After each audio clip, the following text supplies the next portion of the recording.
Sur ces images tournées en France en 1924, l'acteur russe Ivan Mazjokin est au sommet de sa gloire.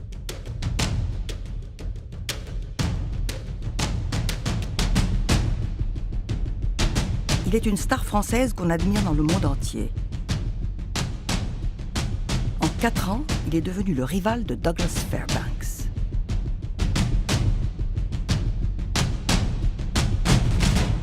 Pourtant, l'acteur est russe et tourne en France dans un film entièrement fait par des Russes. Comme lui, acteurs, réalisateurs, opérateurs, producteurs ont fui leur pays et se sont réfugiés à Paris.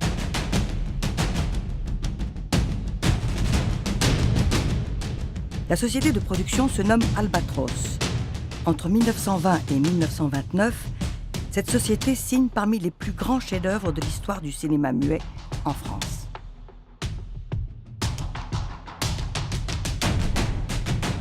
Dans ces films, cinéma et événements de l'histoire se confondent. Et cette fabuleuse aventure commence par l'une des plus grandes tragédies du XXe siècle.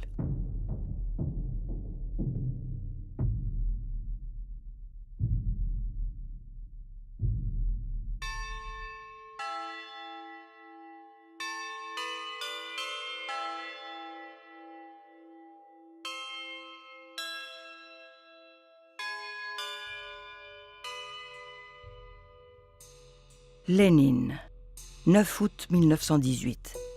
Télégramme au chef du soviet de Nijni Novgorod.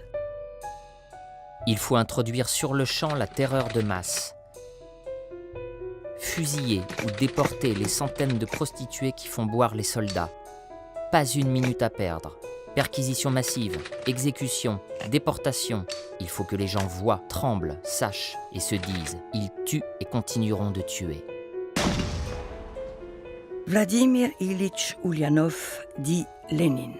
Père de la révolution russe, il changea à lui seul la face du monde.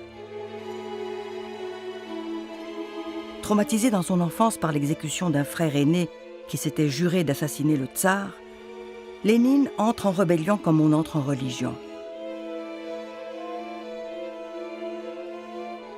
Surveillé par toutes les polices de l'Empire, il se réfugie en Suisse. Il y attend patiemment son heure.